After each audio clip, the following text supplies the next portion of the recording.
Hey everyone, this is an important video that's going to take your armbar game to the next level. What do I do with my foot when I want to go belly down on an armbar or my opponent's rolling? I can put it in front of their head like we're used to or behind the head. It can do this from any position that an armbar is possible, and some of it's up to preference, but it's also up to what my opponent gives me. In front of the head or back of the head, if that decision is made incorrectly, you could lose the armbar. All right, so to get everybody comfortable with this, because it's a very dynamic move, let's just look at a basic armbar from guard, right? It's something that everybody has to know before they get a blue belt, you know? So from sleeve and collar here, I put a foot on the hip, I cut an angle in the armpit, I step over their head. If I'm on the bottom, I don't want to cross my feet. I put two hands, lift, boom, armbar's done, right? If I were to go from several other positions and I knock my opponent over, a good armbar finish is going to look like this. One knee over the head, one knee over the chest, and I finish. But when is it appropriate to start an armbar with my foot behind their head? That's what we're going to talk about today. So if we look at more of a advanced armbar, still the same mechanics, straighten the arm, break the arm, but I may have to go from a different angle. So there's two places I can put my foot. If I have room, I should put my foot and leg in front of their face, just like I did for the basic armbar. But there are times when Casey's posture is different where I may want to go to the back of the head. So let's say I were to move Casey's arm across the body, I shrimp out, and maybe I'm trying to take his back.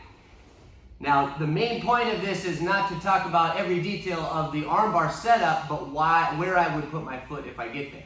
So a lot of times, if Casey's head is very low, because I've broken his base, I've stretched him out, when I lift my body up for the armbar, I'm going to put my shin on the back of his head, because his head was already low. If I try to put my foot in front of his face, Casey can pin my leg to the ground, he can posture, bend his elbow, and now he's going to lift his head and he can take my back. So, really the main thing is, do I have room to put the foot over the face? If his posture is very low, I do not want to feed him my foot because he will get away. And I also know that my partner, if his head's already on the ground, he's ready to do a somersault and escape. So if he wants to do the somersault, I'm going to let him, but I'm going to be in control of it. So I put my shin on the back of the head and I make a hook with my foot. When I'm doing this, I'm looking at his head, but to finish, to threaten the belly down or to roll, I have to look towards his feet. If I can, I'm going to catch his leg on the way over. Now, some of the reason people do not like putting their foot on the back of the head is because the finish is not done just yet. So people don't like this because they're not ready to finish the armbar yet. And if they stay loose, my partner can continue to sit up. But when I force that roll, I know where he's going to go. If I have his leg too, it's going to be very difficult for him to sit up. So to finish this, once he's rolled, I tuck this knee in and I point it at his chin. That's going to make it hard for him to sit up. Then I can easily move in front of his face, let go of the leg to finish. So if his head is up, same position, in the guard. If his head is up a little bit higher, and I'm still able to lift myself up, now I've got plenty of room here.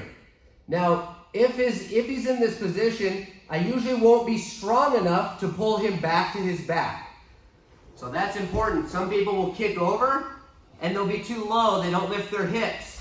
When they try to pull across the body, my partner can easily just pull his arm out. So from there, I have to lift my hips very high. I still step over the head. Same rules apply. I put my knees on the ground. I look for his pant leg. When he rolls, now I'm already in the finishing position, right? It's only one more step from here to here, but this one's a little bit tighter right away. So one position I almost always put my shin behind the head is from the mount. So a lot of arm bars we see here, we're a little bit afraid to go for them because we're usually getting bumped and moved around. You have to get comfortable in this position, but when Casey bumps and his arm comes out, notice how his head is on the ground. If there's weight on his head, that means his lower body is going to be a little bit lighter, and I start to go for a ride. I can't step over Casey's face very easily. Look at all this room. He can yank his arm out right away. So what I want to do is when he bumps, I'm going to post. I still tuck my shin to the back of the head, hooking nice and tight. Then I can grab his pants just like I did before, or his leg. One final movement, if Casey tries to sit up here, it's going to be very difficult if I have my knee pointed towards his chin. Once I stop that initial momentum, I can go right here again. So looking at a double ankle grab. Most people don't know how to finish a double ankle grab. A lot of people can knock somebody over, but they can't finish. So from the position here, sleeve and collar, he stands. I go for my double ankle grab. A good person, when they hit their butt, is going to post their hand. Their hand is in my chest. I grab on the same side. I'm going to lift my hips. This is an opportunity where both foot positions, over the head or behind the head, are great. For this one, I prefer to step over. Grab, same mechanics apply. That's going to be your best bet because his head is so high. There's plenty of room to get your foot in there. You can sneak it in. It's possible to do it behind the head as well, but because his posture is so high, it might not be as beneficial. So from the back, again, there's always two options. One is just going to be better than the other a lot of times, and then the other comes down to just preference. So armbar from the back is a very credible threat, especially seems like it's becoming more and more popular. If the person has good defense here, I move their head, I get a Kimura grip. Usually got to stomp the hip, come across the lat. Ideally, I'm just going to step over his head, and he's going to go to his back. But when somebody grabs this grip, they're going to know that you're going for the armbar. So if he times it and I go to step over and he keeps his head close to me and he starts to turn into the guard, just like we did before, I need to elevate myself, tuck his head, catch the pants if I need to, and roll.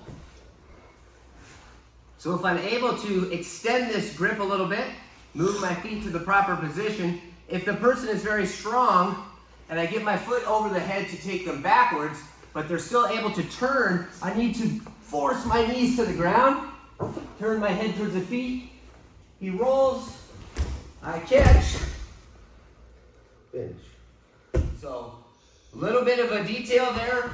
Well, the main reason is there room to step over their face? The second detail is just kind of preference. For the mount, I'm almost always going to put my shin on the back of the head, and then I'm just going to control that roll. If they want to do a somersault, that's just fine.